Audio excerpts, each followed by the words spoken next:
आषाढी एकादशी म्हटली की डोळ्यांसमोर उभी राहते ते पंढरपूरची वारी, विठ्ठल नामाचा गजर आणि वारकऱ्यांचा भक्तिमय उत्साह। मात्र करवीर तालुक्यातील बेले गावात गेल्या 3 पिढ्यांपासून एका कुटुंबानं ही भक्तीची परंपरा आपल्या घरामध्ये जपली आहे। ज्यांना पंढरपूरला जाणं शक्य नाही अशा वारकऱ्यांसाठी कारंडे कुटुंब घरातच आषाढी एकादशीचा सोहळा साजरा करतं। ग्रामस्थांचाही त्यामध्ये उत्स्फूर्त सहभाग असतो। करवीर तालुक्यातील बेलेमधील बाळासाहेब पांडुरंग कारंडे आणि त्यांचे बंधू शिवाजी पांडुरंग कारंडे यांच्या घरी गेल्या 3 पिढ्यांपासून आषाढी एकादशीचा उत्सव मोठ्या भक्तिभावानं साजरा करण्याची परंपरा आहे।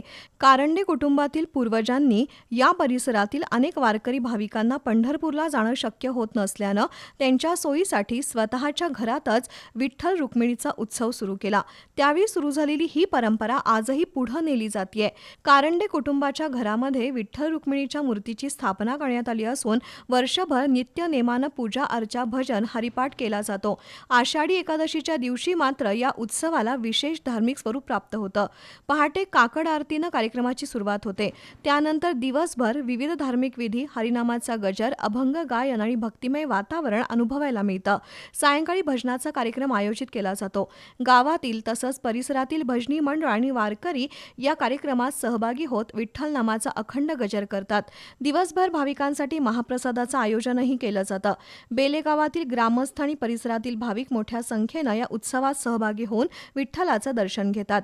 कारंडे कुटुंबानं 3 पिढ्यांपासून ही धार्मिक परंपरा जपली आहे। घरगुती स्वरूपात सुरू झालेला हा उत्सव आज गावाच्या सांस्कृतिक आणि धार्मिक ओळखीचा भाग बनला असून वारकरी संप्रदायातील श्रद्धा, भक्ती आणि परंपरेचं जतन करणारा आदर्श उपक्रम म्हणून या उत्सवाकडे पाहिलं जात आहे।